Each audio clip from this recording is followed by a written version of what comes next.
अब आप मुझे बताइए, पता नहीं इस सभा में कोई बेचारा मुसलमान है कि नहीं है, अगर होगा तो मुझे बड़ा फक्र होगा। जरा उनसे पूछें कि कुरान मजीद में लिखा हुआ है कि नहीं लिखा हुआ है।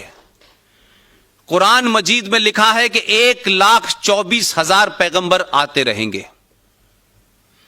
उनकी शक्ल क्या होगी, उनकी भाषा क्या होगी, उनका रूप क्या होगा, उनकी जबान क्या होगी, वो किस इलाके में होंगे, वो दुनिया के किसी इलाके में आएंगे, अलग अलग रूपों में आएंगे, और इस धरती पे जो भी अनाचार और अत्याचार हो रहा है, मजहब के नाम पे हो रहा है, कम से कम उसको ठीक करेंगे।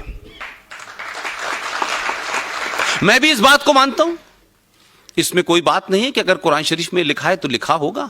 मुझे लगता है ठीक ही बात लिखी होगी, क्योंकि हमने समय समय पे बड़े सारे पैगंबर आते हैं। अब पैगंबर का मतलब ये नहीं होता मेरे भाई कि वो कदूरा लगा के आएगा, छोटे भाई का पजामा बड़े भाई का कुर्ता पहने होगा, गोल टोपी लगाएगा, अल्लाह अल्लाह की बात करेगा, तस्बीह उसके हाथ में होगी, ये नहीं लिखा है उसमें। वो उज्बेकिस्तान में हो सकता है, वो अजरबैजान में हो सकता है, वो हिंदुस्तान में भी हो सकता है, और वो आएगा और सच बात कहने के लिए अपने लोगों की गाली भी खाएगा।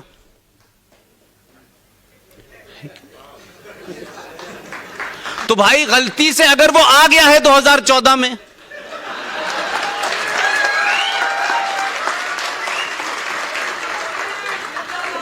तो आप मुझे बताइए कि कोई दुनिया का ऐसा लीडर होगा कि जो आया तो हो इस बात के लिए, पहचान तो उसकी ये हो कि ये हिंदू लीडर है, ये हिंदुओं का मसीहा है, यही उसकी इमेज है।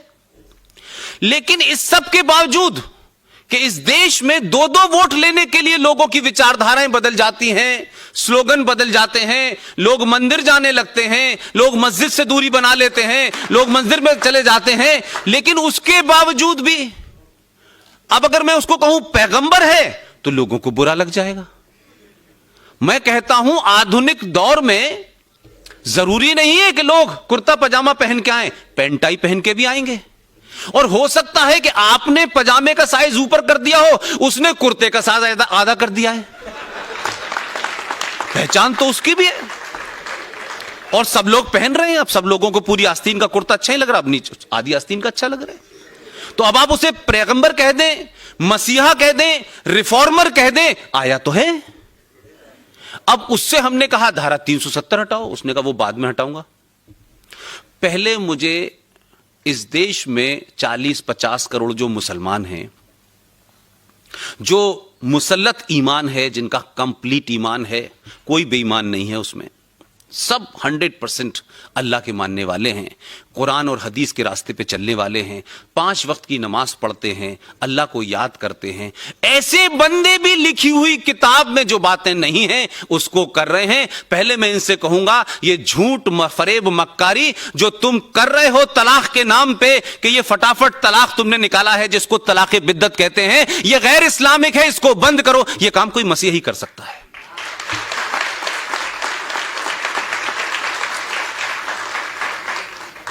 क्योंकि अगर ईमानदार होते और मुसल्लत ईमान होता मुसलमानों का, और कुरान की बात करते, ईमान की बात करते, मोहम्मद साहब का जिक्र करते हैं, तो इनसे पूछो कि पिछले 70 साल से तो मैं नहीं जा रहा।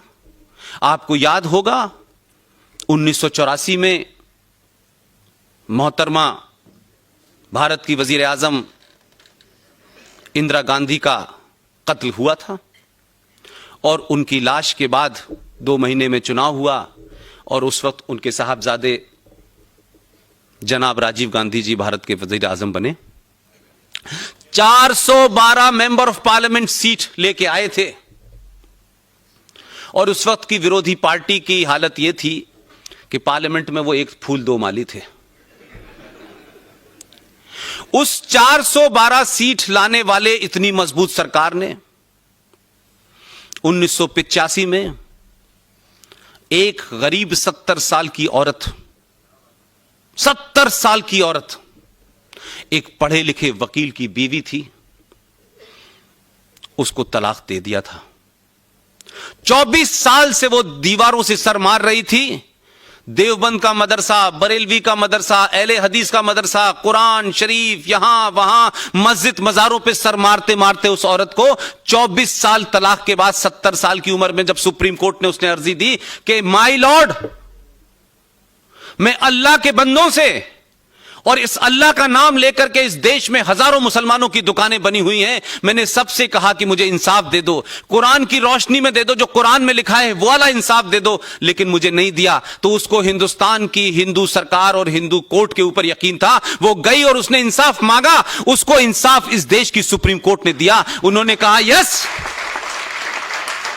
आपके साथ नाइंसाफी हुई है, अगर आप भारत की नागरिक हैं तो भारत का संविधान आपके साथ खड़ा है, और आप हिंदू हो, मुसलमान हो, सिख हो, पारसी हो, इससे हमारे संविधान का कोई मसला नहीं है और आपको जस्टिस मिलेगा। और सुप्रीम कोर्ट की 3 मेंबर जज ने कहा कि आपको तलाक के बाद जो मुआवजा मिलना चाहिए वो सुप्रीम कोर्ट तय करेगी। उस वक्त सुप्रीम कोर्ट ने मुआवजा तय कर दिया और कहा कि आप दीजिए। लेकिन मुसल्लत ईमान, कुरान की रोशनी, हदीस की रोशनी, अल्लाह का नाम, पाकिस्तान का नाम, 57 देश, तमाम बातें करने वाले सुबह से शाम तक एक मुसलमान जो है उस औरत के हक में खड़ा नहीं हुआ। एक आदमी उसके हक में खड़ा नहीं हुआ। एक दानिश्वर नहीं बोला, प्रोफेसर नहीं बोला, आलिम नहीं बोले, जालिम बोलते चले जा रहे थे। लेकिन क्या हुआ, इस भीड़ तंत्र ने और उस वक्त की सत्ताओं के वोट बैंक ने उस सुप्रीम कोर्ट के फैसले को 412 सीटों से जीती हुई सरकार ने फैसला बदल दिया, क्योंकि वो जिहादियों के साथ, दंगाइयों के साथ खड़े हुए, एक औरत के साथ सरकार नहीं खड़ी हुई। और आज उसका नतीजा यह है कि 1985 से जरा समय जोड़िए कितना निकल गया, सेकुलर सरकारें थी, वो सेकुलर सरकार उस गरीब मुसलमान औरत के साथ नहीं खड़ी हुई, क्योंकि उस मुसलमान औरत के साथ खड़े हो जाने से ये जिहादी वोट बैंक जो था वो नाराज हो जाता। ये गट्स चाहिए आपको कि आप भारत के प्रधानमंत्री हो, शपथ लेके भारत के संविधान में आप अगर वहां गए हैं तो उस शपथ का कुछ भरम रखिए, उस शपथ की कुछ इज्जत रखिए। इसके बावजूद भी इस सरकार के प्रधान सेवक और प्रधानमंत्री के ऊपर आरोप बहुत लगे हुए हैं, लेकिन उसने कोर्ट की चिंता नहीं की, उसने पार्लियामेंट की चिंता नहीं की। 3 बार 3 तलाक का ये जो धंधा चल रहा था मौलवी और मुल्लाओं का, इसको ऊपर ऑर्डिनेंस लाया और कहा कि ये नहीं होने देंगे। अब इस बात को कहते हुए अगर मैं ये कहूं कि वो आधुनिक भारत का पैगंबर है तो लोगों को बुरा लगेगा कि पैगंबर तो मुसलमान होता है, तुम कैसे कह रहे हो कि ये पैगंबर है। मैंने कहा कुरान में लिखा है कि हर शक्ल में आएगा, अलग अलग शक्लों में आएगा, क्या नाम होगा, क्या पता होगा, ये नहीं पता, तो मानने को तैयार नहीं है भाई।